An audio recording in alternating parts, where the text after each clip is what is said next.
Bonjour tout le monde, c'est Yannick, j'espère que vous allez bien. L'an dernier, j'étais comme un dingue devant le Galaxy Z Flip 3, mis à part un gros point noir très rédhibitoire pour moi. Il avait presque tout pour séduire. Alors cette année, est-ce que Samsung a appris de ses erreurs pour retrouver le droit chemin? Ça, peut-être que non. Le Galaxy Z Flip 4 est un smartphone qui se distingue par-dessus tout par son design. Là-dessus, je ne vous apprends rien. Comme l'an dernier, le Z Flip 4 a été accompagné du Z Fold 4. Si les deux sont des smartphones pliants, à mes yeux en tout cas, le Flip est le seul vrai smartphone pliant, le Fold étant plutôt une petite tablette pliante. C'est comme ça que je le vois en tout cas. Samsung est parvenu à me convaincre avec ce format, ce concept. Le design est pour moi une franche réussite. Là-dessus, rien à redire. Le cadre est en aluminium, les tranches sont plates, ça participe à une excellente prise en main. À droite sont disposés les boutons de réglage du volume et d'allumage. Ce dernier abrite le lecteur d'empreintes.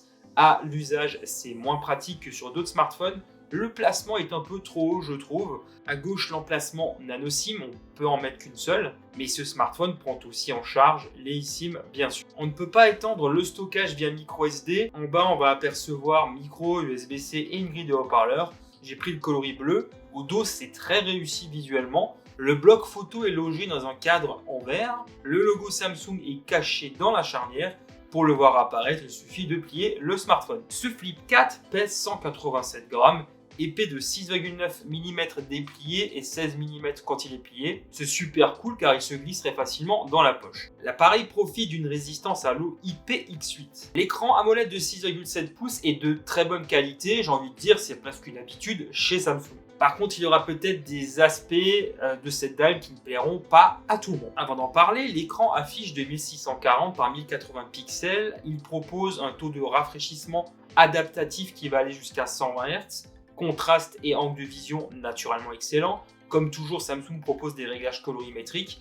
Par défaut, c'est sur vif. La luminosité est amplement suffisante, y compris à l'extérieur. C'est un écran très agréable. Pour visionner des contenus, c'est super cool. Son ratio 22/9 se prête bien au film que l'on peut visionner sur ses plateformes de streaming préférées. Par contre, ce format est sans aucun doute moins adapté à YouTube. Si l'on peut naturellement zoomer dans l'application pour avoir un affichage plein écran, on risque au passage de perdre un peu trop de contenu sur les quatre bords de l'image. Ça, c'est quelque chose qui peut déplaire à certains. Ensuite, il faut nécessairement parler de cette pliure. J'ai cru comprendre que Samsung a fait quelques efforts de ce côté-là. Ça ne m'a pas forcément sauté aux yeux. Clairement, on ne la remarque pas quand on a l'écran bien en face des yeux. Dès qu'on décale un petit peu, on voit apparaître cette pliure comme une sorte de ligne. Est-ce si gênant que ça ?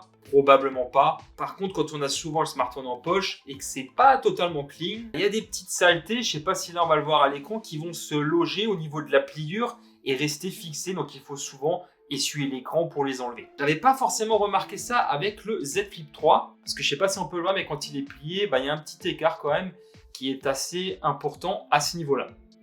Bien sûr, le Z Flip 4 embarque lui aussi un second écran AMOLED. Il est d'une dimension de 1,9 pouces et affiche 260 par 512 pixels. Son rôle sera principalement de nous montrer les notifications, de gérer sa musique, ça j'aime beaucoup, ses alarmes, pourquoi pas lancer un enregistrement audio rapidement, lancer un minuteur, jeter un œil sur le calendrier. Il y a d'autres choses que vous pouvez consulter, c'est tout à fait personnalisable, il est même permis de répondre aux appels par ce biais.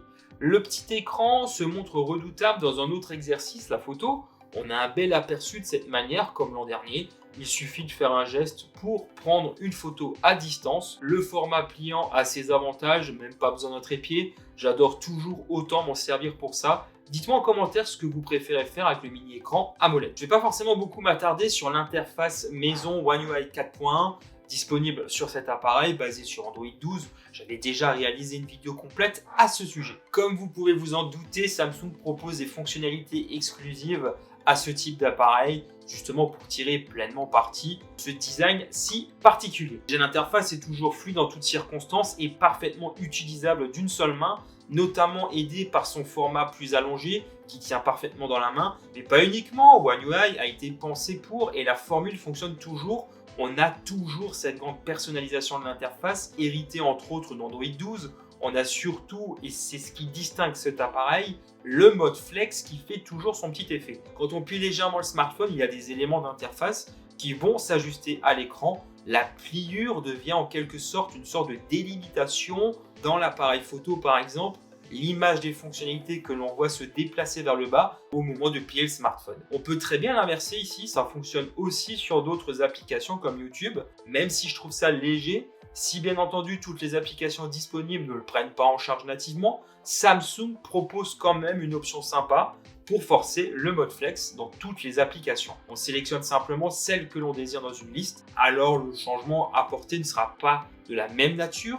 Ici on a des raccourcis pour certaines fonctionnalités, contrôler le volume, capture d'écran, luminosité et un pavé tactile. Pourquoi pas, ça peut être très pratique dans certaines circonstances. Le Flip 4 devrait profiter de 4 ans de mise à jour Android et 5 ans de correctifs de sécurité. Ça, c'est quand même pas mal du tout. C'est le premier smartphone que je teste avec le SoC Snapdragon Plus Gen 1 et je m'attendais à mieux pour le coup parce que si les performances sont bonnes, c'est pas si dingue finalement. Mais je commence d'abord par vous parler de mon expérience sur ce smartphone. On va être clair dès le départ. Ce Samsung propose une expérience très fluide en toutes circonstances. Le SoC est épaulé par 8 Go de RAM LPDDR5 et 256 Go de stockage UFS 3.1. Me concernant. Dans les jeux, ça répond bien, vous vous en doutez. On n'aura pas à faire de sacrifices pour jouer, sauf que dans les faits, je m'attendais à quand même un peu mieux que ça. Le Galaxy Z Flip 4 n'arrive pas à égaler les performances de mon Oppo Find X5 Pro. La promesse de meilleure perf et surtout de meilleure stabilité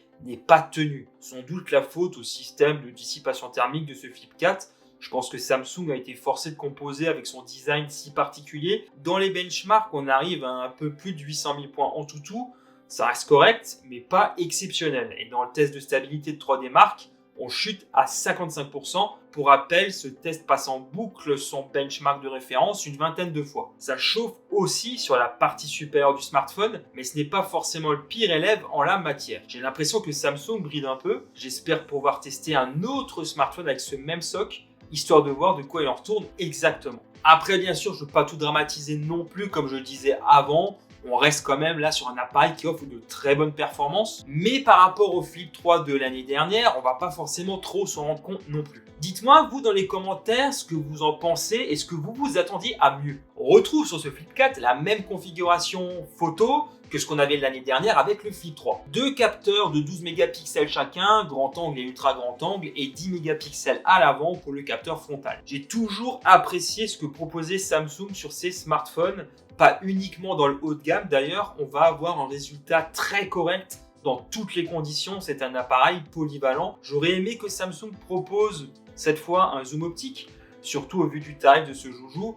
On ne peut pas dire que je sois déçu par le résultat. En tout cas, le grand angle nous permet de profiter de beaucoup de détails. En plein jour, on remarquera quand même des couleurs plus chatoyantes que la réalité. On aime ou pas, l'exposition semble bien gérée, on a de la stabilisation optique, ça aide beaucoup, ce qui n'est pas le cas de l'ultra grand angle, on ressent un chouïa moins de précision, toutefois le rendu reste cohérent avec le premier capteur, on a de belles images très exploitables, difficile de faire le difficile. Je poursuis en mode nuit, on va récupérer pas mal de détails et de couleurs, les lumières des bâtiments et autres ressortent bien, j'aime beaucoup le rendu en mode nuit. Par contre, il faut bien rester stable pendant 2-3 secondes avec ce mode pour ne pas rater le cliché. Donc ça conviendra surtout aux scènes plus statiques. On passe à l'avant avec un capteur photo frontal très correct, sans réel défaut me concernant. Et comme on l'a vu avant, le petit écran derrière nous permet de faire aussi des selfies, même à plusieurs sans problème, en utilisant les capteurs principaux. C'est quand même une des grandes forces de ce Flip 4. Alors ce smartphone permet de filmer jusqu'en 4K à 60 images par seconde, aussi bien à l'avant qu'à l'arrière, avec une qualité qui est quand même assez bonne.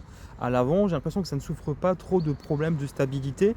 À l'arrière non plus d'ailleurs, on a une très bonne qualité d'image avec ce smartphone. Mais il me semble qu'à ce niveau-là, voilà, ça n'a pas évolué par rapport au Flip 3 qui était déjà aussi très bon, si je me souviens bien, à l'époque. Donc un smartphone qui offre de très bonnes prestations en matière de photos et de vidéos. Bien sûr, Samsung propose une bonne expérience audio en stéréo sur cet appareil. Là-dessus, pas vraiment de surprise. À plein volume, ça m'a l'air de tenir assez bien la route. Le Galaxy Z Flip 4 saura se faire entendre. On pourra compter sur lui pour visionner du contenu multimédia ou écouter un peu de musique. Samsung propose du Dolby Atmos et des réglages un peu plus avancés à l'aide d'un égaliseur. Ça, c'est plutôt cool.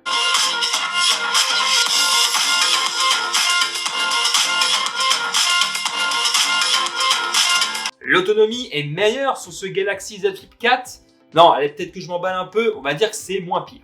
Pour moi, c'était quelque chose de rédhibitoire sur le Galaxy Z Flip 3 à l'époque, comme je le sous-entendais un peu en début de vidéo. Samsung a revu sa copie en proposant une batterie d'une meilleure capacité dans son nouveau smartphone. On passe de 3300 à 3700 mAh ici. Alors oui, il ne faut pas s'attendre non plus à des miracles, l'autonomie est meilleure, mais pas dingue non plus. Tenir une journée ne sera possible que si l'on sacrifie du temps à visionner du contenu et à jouer. Sinon, ce ne sera tout simplement pas possible. Lors de mes tests, je fais toujours la même chose pour voir ce que les smartphones ont dans le ventre. Je suis une nouvelle fois déçu pour le coup. À l'époque, le Flip 3 m'avait lâché en une grosse matinée. Dommage, j'aurais aimé que l'on y retrouve une batterie de 4500 mAh. C'est quand même devenu la norme. Vous l'aurez compris, pour moi, ça reste toujours un point faible du Flip, malgré le semblant d'effort de Samsung. Il y a un autre truc aussi où Samsung ne fait toujours pas d'effort, c'est sur la charge rapide. On est toujours bloqué à du 25 watts ici. Il faudra pratiquement 1h30 pour récupérer une autonomie complète avec un chargeur adapté. Le quart en environ 25 minutes à 28 minutes. Bien sûr, Samsung ne fournit pas ce fameux chargeur dans la boîte. Ce smartphone est proposé à partir de 1100 € dans sa configuration de base avec 128 Go de stockage. Samsung permet de personnaliser les couleurs de son Flip 4 à travers son édition Bespoke. Bien sûr, ce sera plus cher. L'appareil est aussi proposé avec 256 et 512 Go de stockage, toujours associé à 8 Go de RAM en revanche. Peu importe la variante. Vous trouverez tous les liens en description si vous voulez aller un peu plus loin. Alors dans cette vidéo, vous avez pu constater que j'ai quand même appuyé sur certaines choses qui me faisaient un peu mal, on va dire. Je reste malgré tout très emballé par ce que propose Samsung cette année. Déjà avant tout par ce design assez particulier. On a aussi des fonctionnalités proposées par Samsung qui permettent d'en tirer pleinement parti. Il y a le mode flex bien sûr, mais aussi le petit écran que moi j'aime bien. Quand le smartphone est plié, on l'oublierait presque dans la poche. Ça change des autres smartphones haut de gamme,